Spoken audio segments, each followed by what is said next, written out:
Hello, it's Lisa here from Joyful Little Sparks. I'm going to be taking you through the beginner's guide to polymer clay earrings. I will be using the resources in my DIY polymer clay earring kits, but you can also source many of these yourself. So let's get into it. First, we have setting up the workspace. Now, you can see I'm in my bedroom at my desk. The key thing is to have a clean surface. I'm working on a ceramic tile, but a kitchen bench will work really perfectly too. The reason is the clay tends to stick to the tile or the bench rather than getting stuck in your cutters. But if you don't have either of those options, just use some baking paper on just a wooden table. I would avoid putting your clay straight onto a wooden table as the colours can leach, or you can pick up more dust and dirt from the table. Okay, so second, we are going to condition our clay. So for this, we'll need the roller, maybe the knife, and our clay. I'm using Sculpey Souffle, which is a really high quality clay that's perfect for jewelry making because it is durable, flexible, and yeah, doesn't kind of break easily once it's baked properly. So the technical names are poppy seed, canary, igloo, cornflower, actually no, this is midnight blue, and cherry pie. The great thing about clay is you can mix any of these primary colours into any colour that you would like.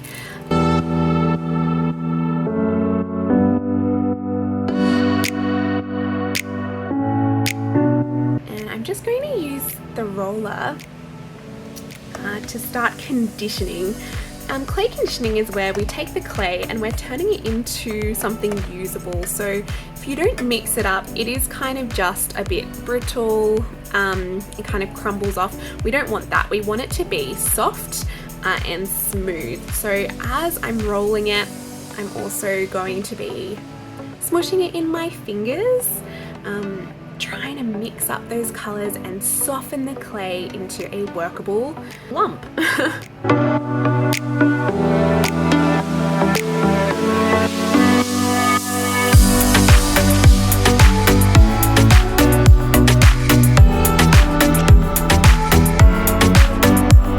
Now I'm just mixing up some navy blue.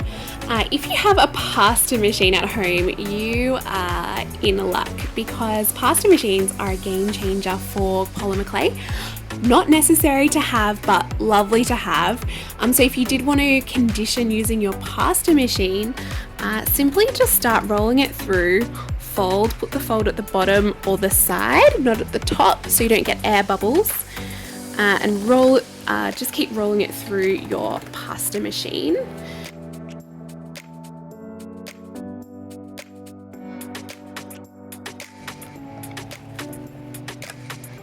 So there's still a bit of blue, so I just want to keep mixing it until the colour is uniform.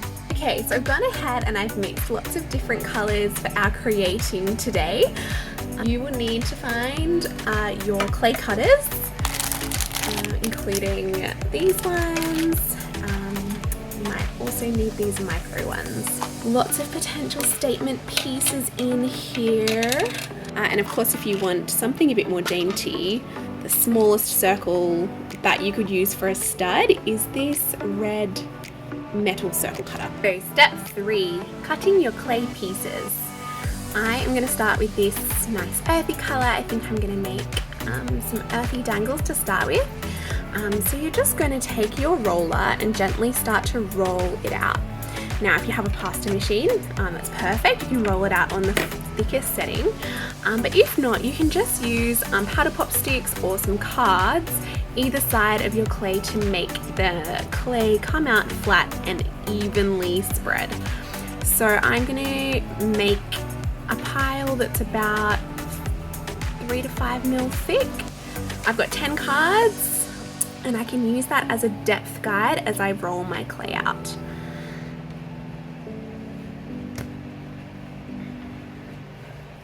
Okay, next I take my clay cutter and I just push it into the clay like so. I need to make 2 because I have 2 ears. Alrighty, let's have a look. Peel it back. Okay, this is where you take your little flexible blade and just gently go underneath. Amazing. I like to just run my finger over the edges just to get rid of those little flaky bits of clay before baking. I think this lighter color on top will look lovely, so let's do the same thing.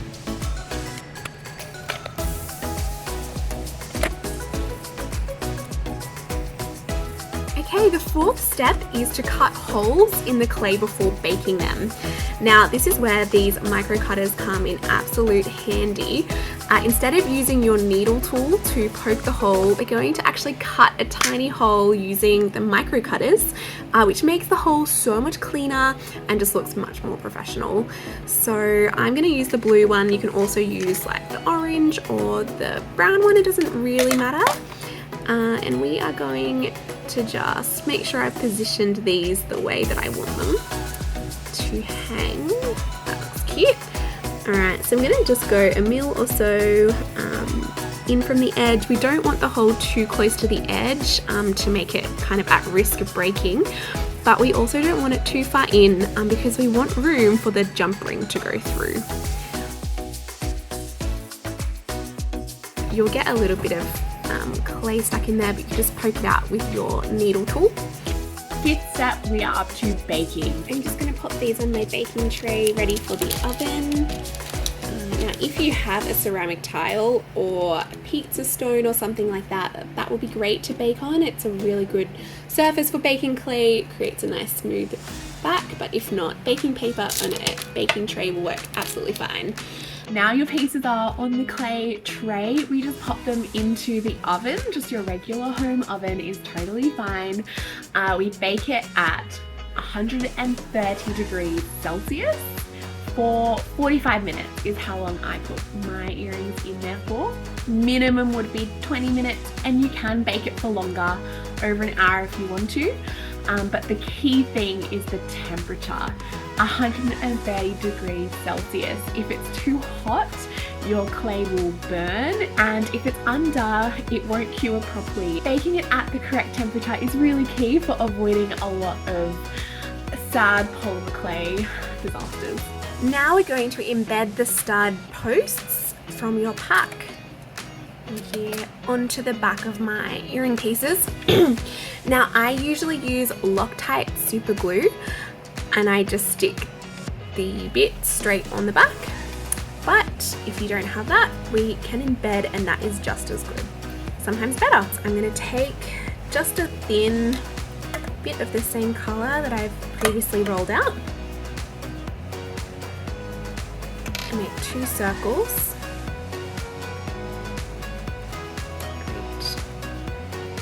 We're going to take our stud, we're going to put it through the center of the clay piece. Position it on top of the piece where you want it, and just press down. I'm going to avoid the hole. You still want that hole to be there. Okay, and back in the oven to bake for the rest of the 45 minutes. 6th is assembly. So I've got these little pieces out of the oven. And there's a few things you might have around the house that you might like to use just to clean up the edges. These ones don't look too bad, but no dramas if you don't have these. Is just make it a little bit extra smooth. One way you can smooth out your edges is with acetone and these cotton buds. Or nail polish remover, if it's got enough acetone in it, tends to work well as well. I just take a little bit onto the bud and I just run it kind of over the edge like so. See that little glob? I'm just gonna get that off. Acetone's really great as well for cleaning up any blemishes you might have on the front. If you've got like a tiny bit of lint and it's near the top, yeah, you can just place some acetone on it. just smoothing out this edge. So that's one way you can do it. Another way is if you have some fine grit sandpaper or a fine grit nail file. I've just got this super fine Harris block of sandpaper. I have to be a bit more careful that you don't scratch your clay, but I just kind of like I'm filing a nail. I just kind of like to go around the edge. Nice. In your packs you have jump rings, shepherd hooks, stud posts, there's some small stud posts in there as well, and backs. Now if you were just doing a stud, you would have already embedded your stud post into your earring whilst baking, so they would be done. But these ones I've put holes in them to make them into dangles, so what I need is a couple of jump rings and they will be ready to wear. Alright, so here are my jump rings. Now if you have 2 pairs of pliers at home, that can make this process a little bit easier, but I've chosen jump rings that are really easy to open even with just your hands. So if you don't have pliers to be able to just open them like that, pull them apart, then that's totally fine. You can just use your fingers, find the gap in the jump ring and just open like so. We then slide our earrings through the hole. As you can see, we've done our hole in a good spot because there's enough space. Yeah, and then again we're just gonna close it up. Oops, sorry, you can see that. Close it up, bring them back together, and that's an earring. Now say I wanted this on its own just as a dangle, we do the same thing. So open up your jump ring. This time we get our shepherd's hook, pop the hook through the ring, close it up, and we've got a dangle. And there we have it, some super cute, beginner friendly polymer clay earrings. I can't wait to see what you create with your beginner kits.